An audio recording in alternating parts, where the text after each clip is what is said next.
Dengan tangan itu pula, pada hari itu, yaitu waktu Perang Badar, yang merupakan saat yang tepat dan diatur oleh takdir, hutang piutang pun diselesaikan, dan perhitungan dengan algojo-algojo Quraisy yang telah menimpakan penghinaan dan kezaliman terhadap orang-orang mukmin pun dilaksanakan. Peristiwa ini terjadi secara sempurna, tanpa ditambah atau dibumbui. Ketika pertempuran di antara dua pihak telah dimulai, dan barisan kaum muslimin maju bergerak dengan semboyannya, "Ahad, Ahad," jantung Umayyah bagai terjabut dari akarnya, dan rasa takut menguasai dirinya. Kalimat yang kemarin diulang-ulang oleh hambanya di bawah tekanan siksa dan dera, sekarang telah menjadi semboyan dari suatu agama secara utuh, dan dari suatu umat yang baru secara keseluruhan. Ahad, Ahad. Mengapa secepat itu ucapan itu berkembang? Ini adalah pertumbuhan yang sangat cepat. Pertempuran telah berkecamuk dan pedang bertemu pedang. Ketika perang telah hampir usai, Umayyah melihat sekilas keberadaan Abdurrahman bin Auf, seorang sahabat Rasulullah SAW. Dia pun segera berlindung kepadanya dan meminta agar menjadi tawanannya, dengan harapan dapat menyelamatkan nyawanya. Permintaan itu dikabulkan oleh Abdurrahman, dan ia bersedia melindunginya. Di tengah-tengah hiruk pikuknya perang, Abdurrahman membawa Umayyah ke tempat para tawanan. Namun, di tengah Bilal sepintas melihatnya dan langsung berteriak, "Ini dia gembong kekafiran, Umayyah bin Khalaf. Biarkanlah aku mati daripada orang ini selamat." Seiring dengan teriakan itu, Bilal mengangkat pedangnya, hendak memenggal kepala yang selama ini menjadi besar disebabkan kecongkakan dan kesombongan.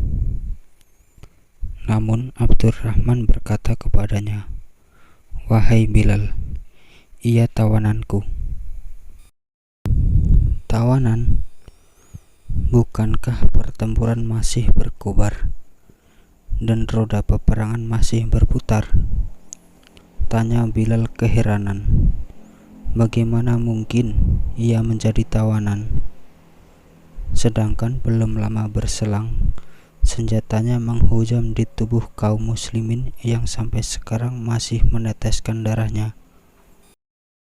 Tidak, bagi Bilal itu artinya ejekan dan penindasan. Cukuplah selama ini Umayyah mengolok-olok dan melakukan penindasan. Ia telah menindas demikian rupa. Hingga hari ini tidak ada lagi kesempatan tersisa. Dalam keadaan segawat ini, dalam momen yang menentukan ini, Bilal melihat bahwa dirinya tidak akan mampu mematahkan perlindungan saudaranya seiman, Abdurrahman bin Auf. Karena itulah ia berteriak dengan suara sekeras-kerasnya kepada kaum muslimin, "Wahai para penolong agama Allah, inilah gembong kekafiran, Umayyah bin Khalaf. Lebih baik aku mati daripada ia dibiarkan lolos." Seketika itu pula, rombongan kaum muslimin berdatangan dengan pedang menyebar maut di tangan mereka dan mengepung Umayyah bersama putranya Abdurrahman bin Auf.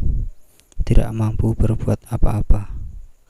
Bahkan ia tidak mampu melindungi bajunya yang telah terkoyak-koyak oleh desakan orang banyak. Bilal memandangi tubuh Umayyah yang telah roboh oleh tebasan pedang-pedang itu lama sekali. Kemudian ia bergegas meninggalkan tempat itu, sementara suaranya yang nyaring mengumandangkan, "Ahad, Ahad."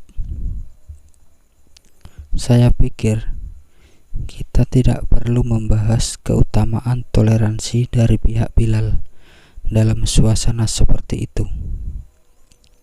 Namun, seandainya pertemuan antara Bilal dengan Umayyah terjadi pada suasana lain, bolehlah kita meminta kepadanya agar memberi maaf yang tidak mungkin ditolak oleh Bilal, sosok yang keimanan dan ketakwaannya sangat tinggi.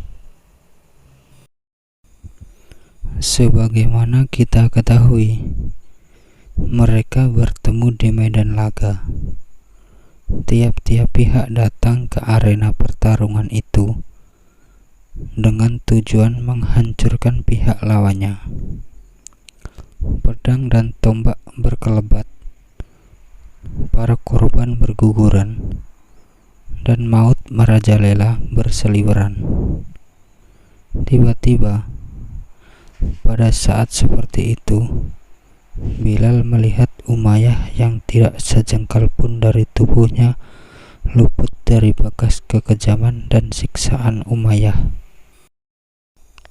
Sekali lagi, di manakah Bilal melihat Umayyah dan dalam suasana apa? Bilal melihatnya dalam kancah pertempuran. Umayyah memenggal kepala kaum muslimin yang ditemuinya. Dan seandainya ia mendapat kesempatan untuk memenggal kepala Bilal pada saat itu, tentu ia tidak akan menyia-nyiakan kesempatan itu. Itulah keadaan yang terjadi saat kedua laki-laki itu berhadapan muka. Dengan demikian, tidaklah adil menurut logika bila kita bertanya kepada Bilal mengapa ia tak memberi maaf dengan sebaik-baiknya. Hari demi hari terus berganti, dan tibalah saatnya Mekah dibebaskan. Dengan mengomandoi 10.000 kaum muslimin, Rasulullah Shallallahu Alaihi Wasallam memasuki Mekah sambil mengucapkan syukur dan takbir.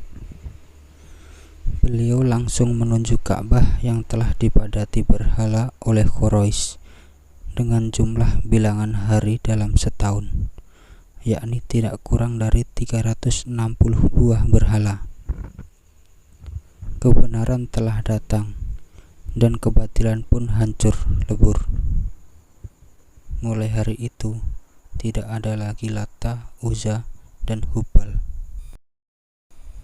Sejak saat itu, manusia tidak lagi menundukkan kepalanya kepada batu atau berhala, dan tidak ada lagi yang mereka puja sepenuh hati kecuali Allah yang tidak ada sesuatu pun yang menyerupainya.